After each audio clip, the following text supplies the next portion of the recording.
ثم قال الجامع رحمه الله تعالى والأضحية سنة مؤكدة. أضحية السنة iliyotiwa mkazo liman qadara alaiha, kwa yule ambaye ameweza. والدليل قول النبي صلى الله عليه وسلم, dalili hiyo ni kauli yake mtume aliposema idha dakhalat al-ashr, litakapoingia kumi la mwisho, kumi la kwanza katika mwezi wa Dhulhijja, wa arada ahadukum, na akataka mmoja wenu katika nyinyi an yudhahi, ya kuchinja, fala ya'khudh min sha'rihi, asichukue chochote katika nywele zake, wala min basharihi shay'a, wala ngozi yake chochote. Rawahu Muslim. Fadalla ala annaha laysat wajibatan, ikaonesha kwamba hadithi ikaonesha kwamba udhiya si wajibu. Na masala haya wamekhtalafiana ahli ilmu, wako naona kwamba udhiya ni wajibu kwa sababu ni a'zam sha'air al-islam, katika alama kubwa miongoni mwa alama za Uislamu. Kwa hiyo wakawajibisha baadhi ya ulama, wengine katika ulama wanakwamba la, udhiya ni sunna muakkada, ni sunna iliyotiliwa mkazo, sunna iliyotiliwa mkazo huwa rajih inshallah. Na hilo kauli yenye nguvu, lakini Muislam asiboteke na hilo, maadamu ana uwezo basi ni bora akachinja khurujan min al-khilaf, ili atoe katika khilafu hii, ili atoe katika khilafu hii. Kwa hiyo udhiya ni sunnatun muakkada. Na adabu ya mwenye kutaka kuchinja, idha dakhalat al-ashr, likiingia 10 la mwezi wa Dhulhijja na mmoja wenu katika yeye akataka kuchinja, basi fala ya'khudh min sha'rihi, asinyowe kutokana na nywele zake.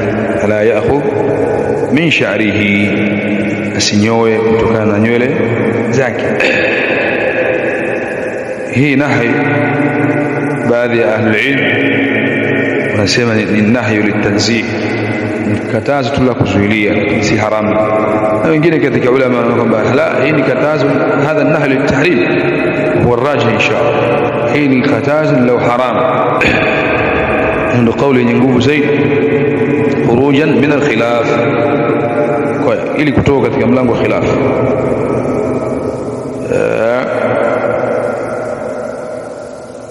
Imam an-Nawawi ndio amesema hivi, النهي للتنزيه عند الشافعية, katazo hili ni la kuzuilia tu mbele ya ulama wa Kishafi, lakini al-arjah, lakini kauli yenye nguvu zaidi at-tahrim, haram khurujan min al-khilaf, kwa lengo la kutoka katika mlango wa khilaf. Kwa hiyo asinyoe nywele zake, asichukue chochote katika nywele zake. Maana yake ni kwamba haruhusiwi kupunguza wala kunyoa, sawa sawa nywele za kichwani au nywele za kwapani au nywele za sehemu ya siri au nywele zingine zozote, hairuhusiwi akanyoa maadamu amekusudia kuchinja. Na 10 la mwisho lishaingia tayari, kwa sababu katazo linaanza baada ya kuingia tarehe 1. Ikiingia tarehe 1 huruhusiwi kunyoa. Wala mtume anasema wala min basharihi shay'a, wala min basharihi, wala asichukue chochote katika ngozi yake. Maki ka izalati al-qushur, kama ile kuondosha magamba katika ngozi yake, au al-juruh, au nabandua jeraha fulani katika ngozi yako, hilo haliruhusiwi, hilo hairuhusiwi akaifanya yule anayekusudia kuchinja. Lakini familia yake hawaingii katika hilo, yeye mwenyewe ndiye anayeingizwa hapa.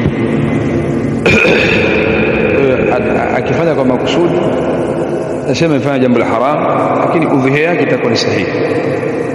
Haina maana kwamba akifanya hilo basi udhiya itakuwa ni batil, itakuwa ni sahihi ma'al ithmi, pamoja na kupata madhambi, kwa sababu ndio adabu ya wajibu hiyo ameiweka Mtume sallallahu alaihi wa alihi wasallam.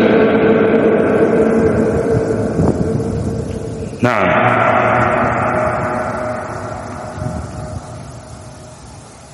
Kadhalika kukata kucha, asikate kucha. Na ahlul ilm wasema hikma hili ni kwamba Allah ametaka mtu asiyekwenda haji afanye na yule aliyekwenda haji, kwa sababu haya ni haramu kwa wale kwenda kufanya ibada ya haji, na yeye ameharamishiwa asifanye, ili ajifanishe na yule aliyekwenda kufanya ibada ya haji. طيب, kwa hiyo mahali kwa shahidi panapoonyesha kwamba udhiya ni sunna muakkada ni pale kusema wa arada ahadukum, na akataka mmoja wenu katika an yudhahi, kuchinja. Jambo la wajibu huwezi kuambiwa wa arada ahadukum, na akataka, kuna uwezekano mtu asifanye mfano wake, yani hakuna lugha ya uwajibu na kuwajibisha hapa. طيب الأضحية لكل أهل بيت تجزئ عنهم جميعا. أنا سيما الجامع وفق الله الأضحية kuchinja likulli ahli baiti, kwa kila watu wa nyumbani, tujzi'u anhum jami'a, inawatosheleza wote. Akichinja baba basi hicho kichinjwa kinawatosheleza watu nyumbani kote. Dalil qaul Abi Ayyub radhiyallahu anhu qala, anasema kana ar-rajul fi ahdi Nabii sallallahu alayhi wa sallam, alikuwa mtu katika zama za Mtume sallallahu alayhi wa sallam, yudhahi bishat anhu, anachinja mbuzi wake, wa an ahli baitihi, na watu kwa niaba yake na kwa niaba ya watu nyumbani kwake. Ibn Majah wa Sahih al-Albani. طيب lakini hii muradi wa hapo kwamba لكل الأضحية لكل أهل بيت تجزئ عنهم جميعا.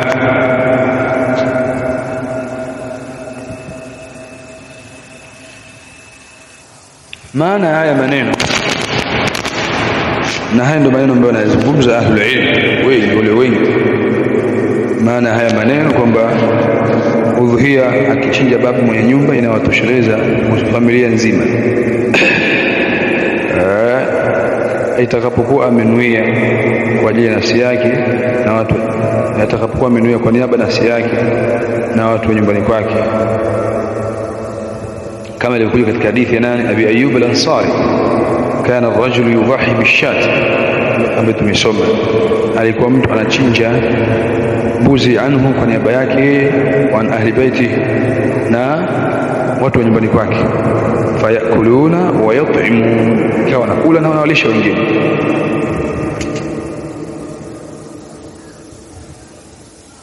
طيب lakini vile vile hadithi ya Aisha radhiyallahu ta'ala anha anasema anna Nabii sallama qala inda udhiyati, kisema alisema wakati kuchinja kwake, bismillah Allahumma taqabbal min Muhammad, mkubalie mtu Muhammad wa ali Muhammad, na watu wa Muhammad, wa min ummati Muhammad, na umma mtu Muhammad. Qala kulli hal takfi shatun wahid an ar-rajul wa ahli baytihi jami'a, anatosheleza mbuzi mmoja kwa ajili ya mtu na nyumba yake, familia yake, wala hapashurutishi kuchinja kila mmoja katika familia. Na hii ndio fi'lu salaf radhiyallahu ta'ala anhum, wa huwa al-muyassar al-muwafiq lis-sunnah. Hilo jambo limerahisishwa lenye kuwafikiana na sunna ya Mtume sallallahu alaihi wa alihi wasallam.